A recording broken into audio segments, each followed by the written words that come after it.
Welcome to An Honorable Profession, a podcast giving America hope since 2018. I'm Ryan Coonerty. Along with Debbie Cox Bultan of the New Deal, I'm lucky enough to be your co-host.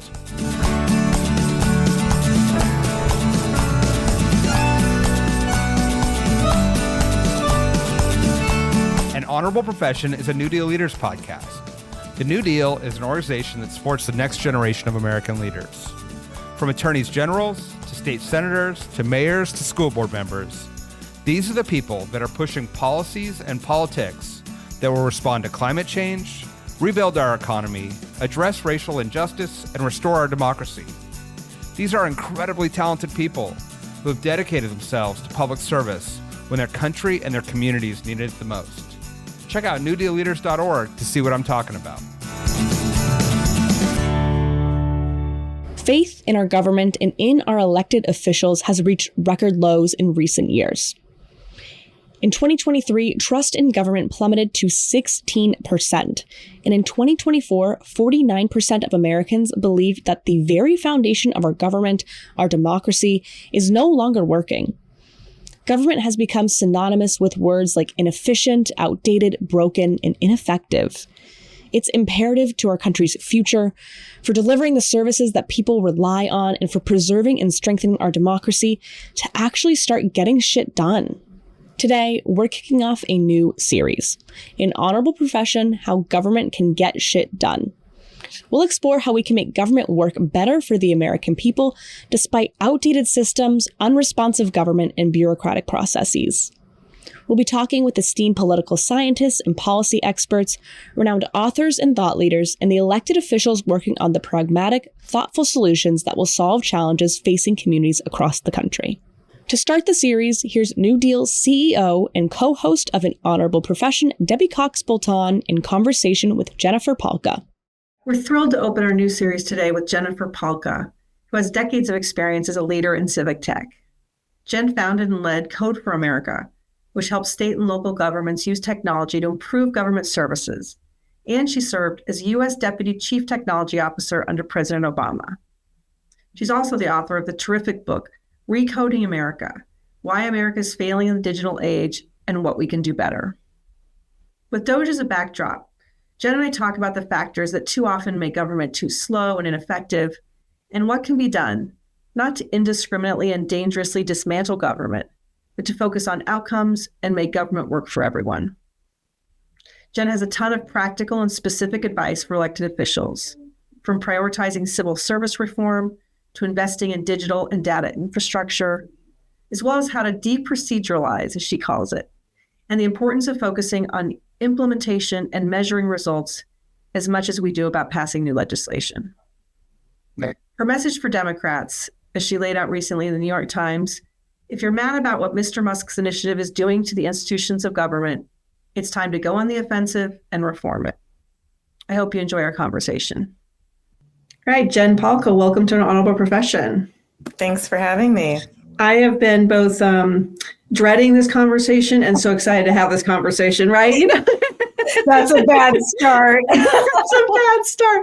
Because it's so, what's happening in our country is so jarring, so massive, so hard to get your head around. But I am so grateful to you for being here because, as I was saying before we got on camera, I think you're so singularly good at explaining to people, talking people through this. So I'm so grateful for your time and helping us make sense of it all. So as we talked about, you have a very long history in working very successfully in making government work better and thinking about this.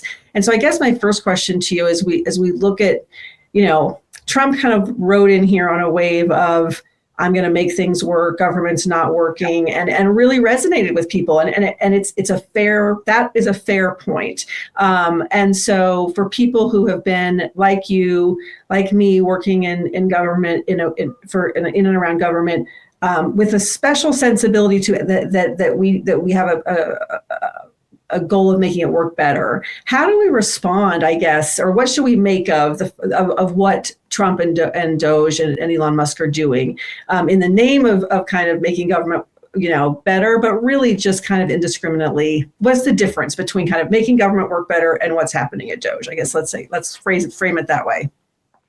Yeah, it's so hard to tease apart, and it's so multi-tentacled, sadly. But I think the first thing to do is to not lose sight of the fact that the problem they say they're solving, not that they are solving, is a real problem. And there are some instincts to sort of just defend. And I think if we defend that, we are defending a very unpopular status quo, and that's a bad place to be. Is the way they are trying to solve this problem, or even are they actually trying to solve the same problem I want solved? Is it the right way? Absolutely not. There may be some benefit to us in the long run, but it's certainly not how we go about it. Now, essentially, one of the major problems is that we have had a real accretion of policy and procedure over the years. It's so easy to add, you never subtract, right?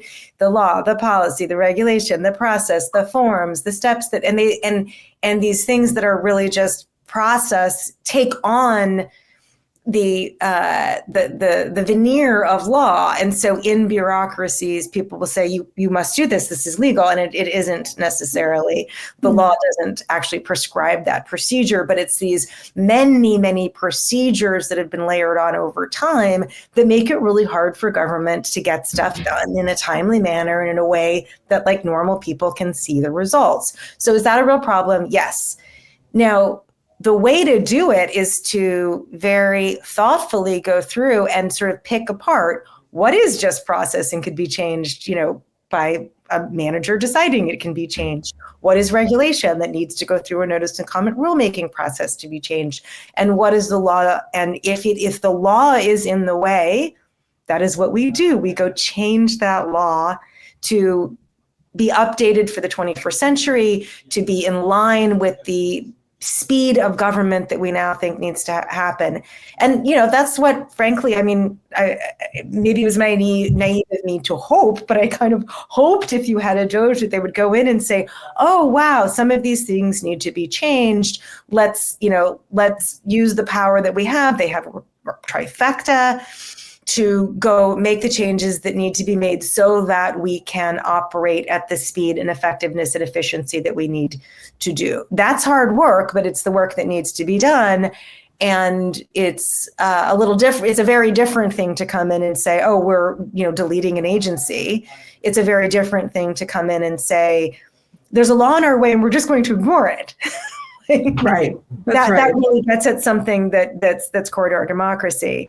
The thing about deleting an agency is that you're no longer talking about the how of government. You're in the what. And my world really is the how. Whatever you say the policy is, we had fantastic policies coming out of the Biden administration, and that's the what.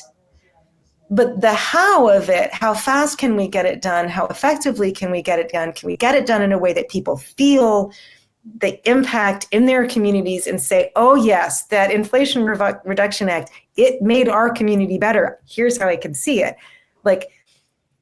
That how really, really matters. And I think Democrats have to own that. What DOGE is doing is actually getting into the what in ways that are illegal. Yeah, no, I think that's right. And you have this really great article or op-ed in the New York Times early February people should check out about how Democrats should respond to DOGE. Mm-hmm. And I think that you're exactly right. You kind of make this case that, and I think this is the problem Democrats we got ourselves into, right? Which is that we talk about the good government can do. And then when we talk about government, we tend to focus on passing bills and what we want to do, to your point, the what. And then there really has been, for lots of reasons that you've articulated in your book, and I want to dive into a little bit, you've articulated your book, you've articulated in that article about what those barriers to the implementation are, that these regulations have kind of been stacked on each other, that it's, and one of the things that's been frustrating about DOGE, though, has been that this there doesn't seem to be a conversation about what the outcomes we're trying to achieve are, that there's been this indiscriminate decision that actually the end all be all is to eliminate an agency, tear down or eliminate jobs, just for the sake of that, and then no kind of conversation about what government's actually going to deliver in the end. So I guess to your point about as Democrats think about this, I think we certainly cannot be on the side of not reforming government, not rooting out waste, fraud, and abuse, but also, and even just, but more importantly, just making it deliver better. I don't have any impression that they actually want to deliver government. No, I think that's right. I mean, people have said to me, well, you've been doing government efficiency for a long time. And I'm like, I actually never called it that. We were talking about better government, but government that was easier to interact with, that treated you with more dignity and respect, that got outcomes that people need in their communities and that we need as a nation, whether that's, poverty alleviation or, building the new infrastructure that we need to decarbonize our economy. Those are all real outcomes. And I think if you do the work that needs to be done, the deproceduralization, the civil service work, the sort of closing the loop between policy and implementation, I could talk about in a little bit. If you do that work, it actually, a nice side effect of it is that it's more effective and more efficient. Right. That's right. I guess I'd say the efficiency is a good side effect. So like what I talked about before in terms of going through and streamlining procedures that have just accumulated over the years that slow us down. You get efficiency when you go for effectiveness. Right. If you go for efficiency first without a sense of what you're trying to be effective at, then you end up where we are today. Sadly. Yeah, I think that's a really, really smart and succinct way to say it, and to explain to people what the difference is, right? Because again, I think that, I want to move to actually what we do about this, but, I think Trump, I can't not say, because we're talking soon after Trump's address to Congress, talking about for every regulation that we, do, we're going to eliminate 10. I think he's saying some things that are going to really resonate. I think that there's a very big disconnect between what is being said and what's actually happening in practice in terms of actually making government work. And it was in Trump 1 too. I mean, he had the 1 in, 1 out or 1 in, 2 out regulation. And if you look at the academic surveys, there's actually not any reduction in regulation in his first term. And it's in some ways a silly, not a silly argument, but the American public is not counting regulations. No, that's right. They're not. They are doing is having lived experiences of government that are sometimes good and sometimes bad. And the same regulation can be implemented in a way that is burdensome or invasive or insulting, or it can be implemented in a very effective, lightweight, sort of streamlined way. And it's not like you can't count them up and add the burden. You have to think about the design essentially of the interaction with the public or the business or whatever it is. And that's how we earn the trust back, is not just cutting regulation. It's looking at what's necessary for sure, getting rid of what we don't need for sure, but designing wonderful interfaces to government that keep the burden off of people and businesses and get the maximum benefit from those regulations. Yeah, I love that. Do you the words you use, and you've used it once already here, is deproceduralization.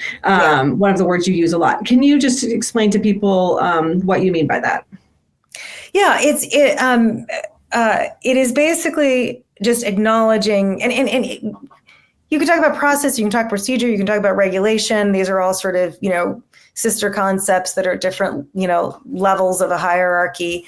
But essentially, it's looking at how the bureaucracy works and saying which of these procedures are actually necessary. And another way to talk about it, and I feel like Democrats are coming around to this, but it's sort of not been the squarely Democrat space, is that one of the problems with government right now is that we have an imbalance between go energy and stop energy. And I know this is like second grade language, but if you talk to somebody who works in a federal agency or a state or a local agency that is trying to get something done. I'll use, for example, the team that built Direct File at the IRS this last year.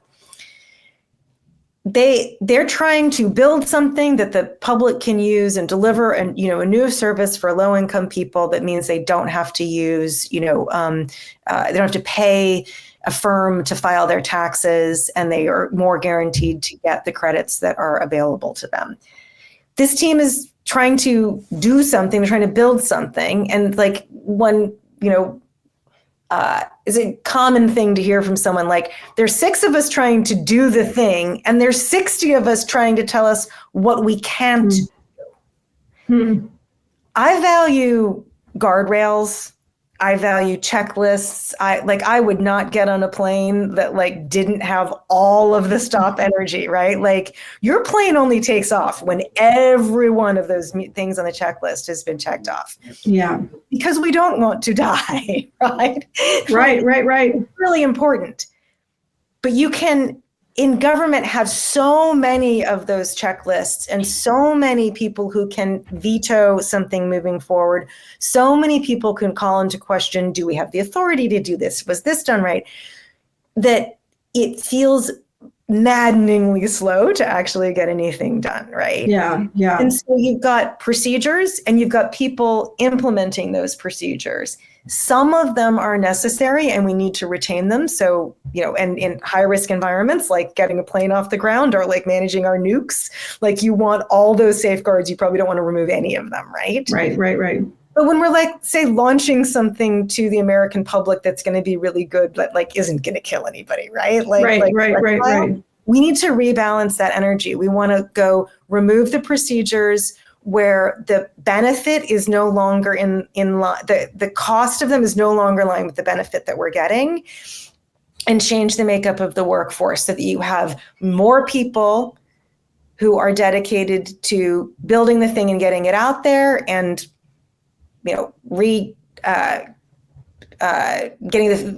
reestablishing faith with the American public. Yeah. And fewer people and fewer procedures that are saying, no, let's hold this back. Let's not get this done.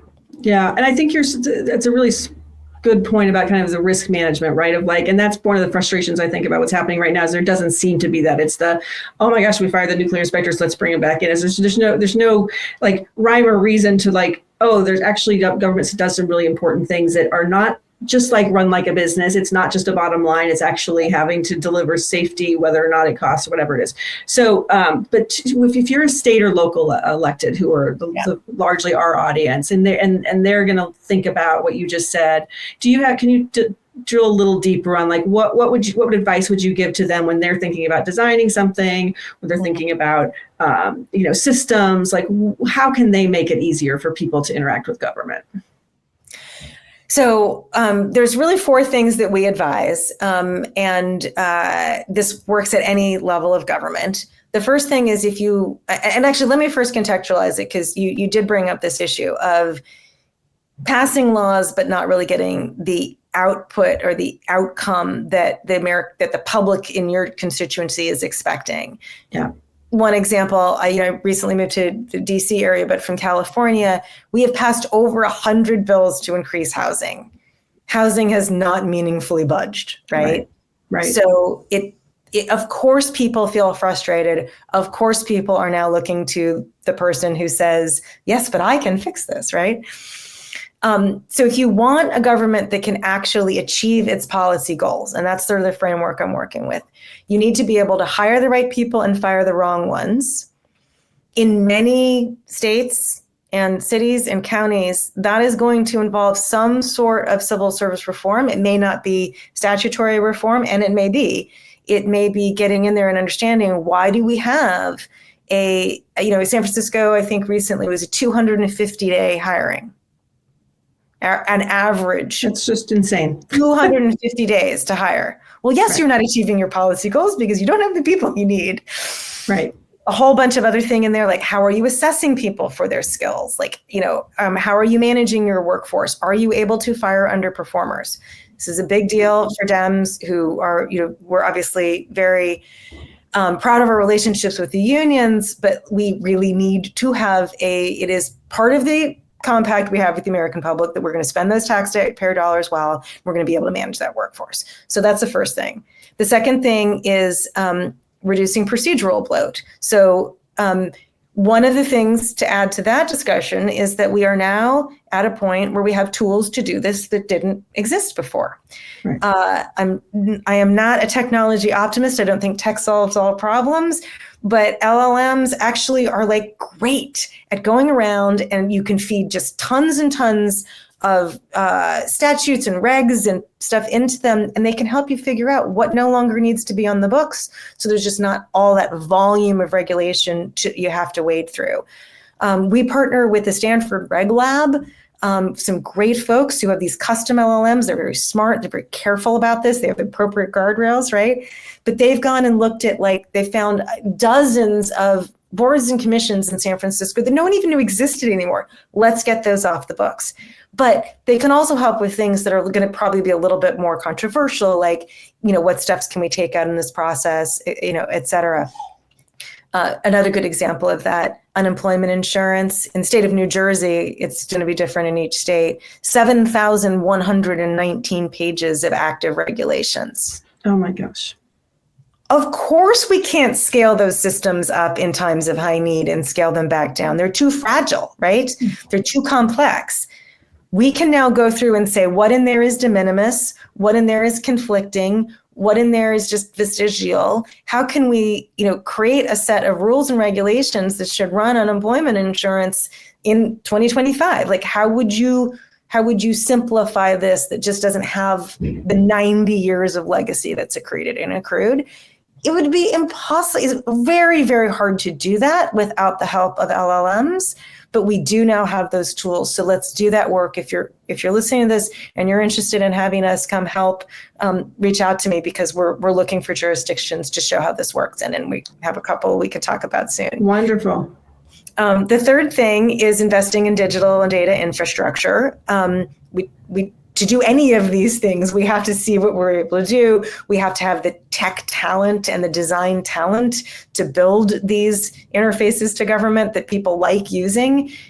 They can make smart decisions for you about, do you need 212 questions on your SNAP form? No, you don't. Let's design something that really works for people, and let's have the back end that delivers. And then the last piece that I think is the most abstract, but probably the most important, is closing the loop between policy and implementation. So right now it sort of works in a sort of a waterfall method. You pass a law or policy and it gets handed off to successive layers of a bureaucracy. By the time it's actually being implemented on the ground, by folks that are so distant from the folks who passed the law, a game of telephone has occurred. They don't quite know what the real intention was. It's been burdened with lots of procedure. It's now more about the process than it is about the outcome. And they're not able to sort of loop back and say, is what we're doing what you intended? Is this working? Are we getting the results that we were hoping to get? And we have to really fundamentally think differently about the relationship between the executive and legislative branches in order to build these tight feedback loops, so that by the time you're actually, hitting the ground, we kind of have tested things, we know what works, and we're confident that we're going to get there, and that we keep having those feedback loops all the way along. But right now, most legislators are like, I passed the law, it's someone else's job now. I'm moving on to the next piece of legislation, or, the next bill that I want to introduce. That's a really big mind shift, but I would absolutely encourage anybody here in the legislative branch to shift their thinking. I think your voters will actually reward you for it, for caring more about the outcome than the bill. And that is going to mean you spend your days and your staff spend your days on fundamentally different things, but it will pay off. Yeah, well, and that's an interesting thing, because I think for a lot of elected officials, there's been a little bit of a using how many bills you introduced or passed as the measurement for success. And so I think that's a really interesting point, to be able to talk instead about what you delivered, because that's really, to your point, that's what people are looking for. Is that when you talk? Almost all of my friends, just regular voters, people not in government. Do you have any, do you vote for somebody on the basis of the number of bills they passed? They're like, I have no idea. They don't even know. Right. They don't know. But the reason that we introduce those bills, or your audience here introduces those bills, is because they get attention. And what we have to do is create the mechanisms and affordances that give you the same kind of attention from the press, from the community, from academics, from community groups, that you get the same attention for the follow-up that you do for introducing the bills. And I think that's the work that the world around, the civil service groups will do that. The good government groups will do that. Academia can do that. You can train the media to pay attention to these things. Yeah. But you have to challenge that conventional wisdom that the reason that you're doing this is either for votes or attention, because it's not getting you the votes. And there's a different way to get attention that will also get outcomes, and your people will reward you for that. Yeah, I think that's right. And I think, when last time I saw you, you were very gracious to come speak to us at our conference right after the election, and we're talking about this and reinventing government or reforming government, and also joining us there were the oversight folks over the Levin Center. Right. And I think they're so great. And I think that's, I do wonder about kind of this polarized environment that we find ourselves in. And I think when people think about oversight, they think about some of the, really performative stuff that happens in Washington. It's not really oversight, right? It's really just, people trying to make a point. It's outrage. So what, if anything, can you say about, kind of about that piece, about keeping, about holding ourselves, frankly, accountable for what we said we were going to do. And, whether it's the process or whether it's the, changing the environment, the political environment around that, like what should people think about when they're doing that piece specifically of it? Yeah, it's a great question. And I think this does fall into the bucket of oversight, but not the oversight people think of. It's not the hearing where you scream at the bureaucrats. Yeah. Once you're at the point of screaming at the bureaucrats, you've lost and we've lost and the public has lost, right? Oversight in the sense of building relationships with the agencies and departments that have to implement your laws and policies and building trust with them. There's a very, there's an extreme lack of trust, especially in Congress, but I think this is true in states and cities as well, to say, no, we really actually want you to talk to us about how this is going. And most importantly, we want to hear about the barriers. What is keeping you from being able to do this? Because almost always, what they'll say to me, they don't want to say it to the, to electeds, is what's keeping us is the other bill that you gave us. Not that it's just competing for time, but all of these other things that you've asked us to do over time that are the guardrails and the safeties and you put in a whole bunch of laws around, procuring from only certain kinds of vendors, for instance. Well, guess what? That adds months to our processes. Is that more important? Or is it more important to get this thing done than you gave us just now? And if we can actually get trust in that dialogue and you go, oh yeah, well actually, I kind of do want you to deliver on that. So can we actually maybe go back and think about this, procurement thing or this other thing? Nobody can do everything. And you're only going to know how your bureaucracy is bogged down if you actually build the relationship and start to listen and ask not, why haven't you done this in time? But what is holding you back and how can we remove barriers for you? And that has to happen long before the big failures that you're yelling at people about. I think it's also important to say in this time of DOGE and the incredible animosity that certain folks are showing to public servants, that the biggest thing that you can do as an elected official is raise up and thank bureaucrats when they do something good. I'm not saying randomly do it, though. Random hugs are probably really valued right now. Right. But I told these stories in my book, Code for America. Recoding America. Code for America is my old nonprofit. There's one woman in particular, her name is Yadira Sanchez, who's in chapter 10 of the book. And she's just a badass. She is at the Centers for Medicare and Medicaid Services. And she is seeing this sort of cascade of rigidity that we call it, where, this law needs to be implemented, but they're starting to implement it in a very rigid way, which is going to get a very perverse outcome from what the lawmakers intended. And so she sort of fights and goes, fights the lawyers and fights the policy team and says, we've got to do this in a way that's user-centered, that's going to work for people. In this case, it's doctors. And she wins, and they ship this implementation of this law, MACRA. The implementation is on time, it's under budget, and doctors, instead of fleeing the program, keep calling to say, I must be on the wrong website. This is too easy to use. This is great. I have now greater trust and faith in Centers for Medicare and Medicaid Services because of this fantastic program. But people would say to me, you have this wonderful woman, Yadira Sanchez, who you outline in the book. She must get so much praise. Or they would say, she did things that sounded maybe not quite exactly what Congress had told her to do. Isn't she going to get fired? Well, if you like what Yadira did, which was have an opinion, which was let's make this work for users, and fought to make this program better, the number one thing you could do is find someone like her and give her an award or have a hearing that's about how great a job she did and how great a job her team did. Yeah. Because all bureaucrats ever hear is criticism.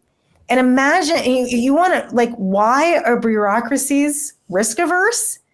Imagine a world in which you only ever got feedback that was negative. Yeah. That creates risk aversion. Yeah. Think about the dynamics of risk aversion and be the change you want to see. Do the things that reduce the risk aversion of the bureaucracies that implement your laws. And most of that is about creating relationships and lifting up the kind of behavior, finding and lifting up the kind of behavior you want to see, and thanking public servants for the work they do. Yeah, I couldn't agree with you more. I've got your book right here. I should just flag that. Here's this amazing book.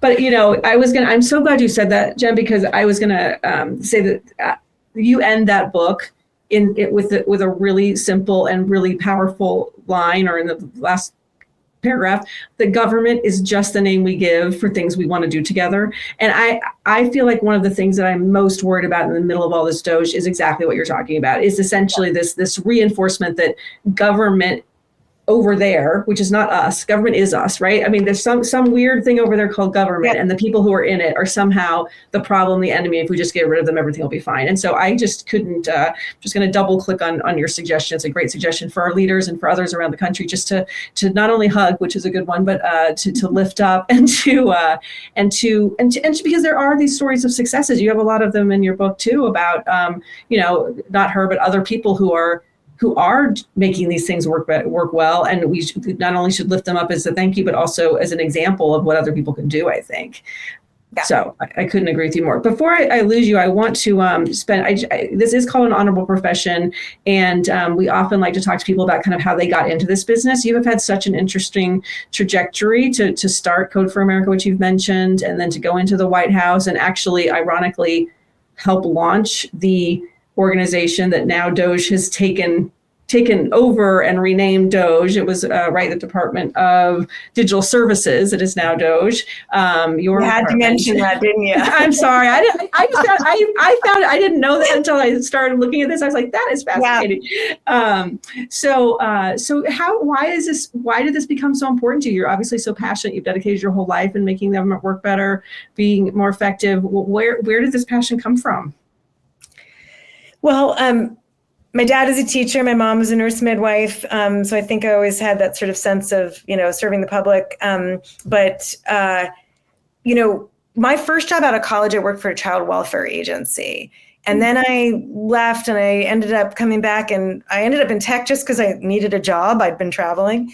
And, I got to be around the tech industry when Facebook and Twitter and Google were all these little baby companies, and we were putting them on stage at our Web 2.0 events.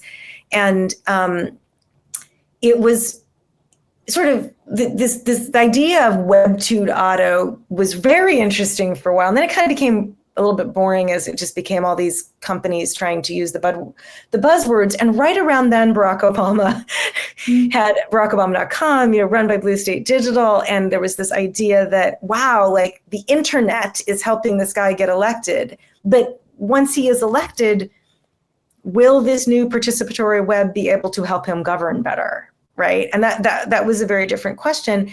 And so it all kind of came together for me at that time that here we had all this incredibly generative and creative Web 2.0 technology that's changing the world. But I could think back to working at the child welfare agency and saying, if we can have, magical technology that changed the world, the best the technology industry has to offer should be going to things like child welfare. Yeah. That's the thing that matters most. And then we started this Gov 2.0 brand. So I started going to DC to understand how government did technology. And let me just say it's an understatement to say the best the technology industry had to offer was not going into government at the time. Yeah. And the systems that run things that are critical, like child welfare or SNAP or stuff at the Department of Defense, or the implementation of the Inflation Reduction Act, or the permitting systems that need to work for us to have more housing, right? Those are not great technology systems. Yeah. And they're holding us back in really critical ways. And it just seemed to me that the intersection of my interests was, a neglected intersection, and that somebody ought to do something about it. Yeah. Well, I mean, you've just been such an incredible force for this, and thank you for that. And I guess, I'll end with this question. My hope is that this is going to be an incredible civic lesson that we're going through about what government actually does. This is a opportunity to restart the conversation for Democrats in particular, to get back on the side of taking government reform seriously and making it work better for people. So that's my silver lining. Do you also have a silver lining that this eventually ends in a place that's going to be better for Americans? Yes. There's so many caveats to that, in the sense of, what is going to happen. I think I live in the DC area right now, so I'm surrounded by the DOGE conversation. And to me, the shining star of hope is what can happen in the local level and at the state level, because we have to show, states and Dems have to show that we can disrupt ourselves in a responsible way. Yeah. And if we don't, we will be disrupted. And it is, as we know now, extremely unpleasant and potentially hugely damaging. So we've got to do it ourselves. We've got to take charge. We've got to be on offense. I understand that there's defense that needs to happen, and more power to that. But we must also be on offense, and we have to show that this is possible to do it responsibly.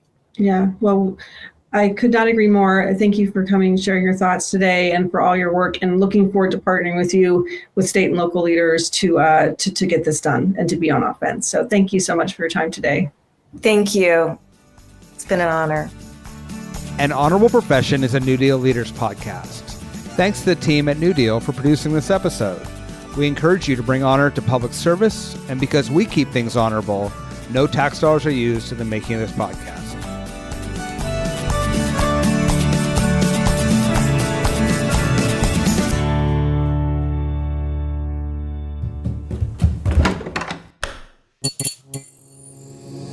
This podcast is part of the Democracy Group.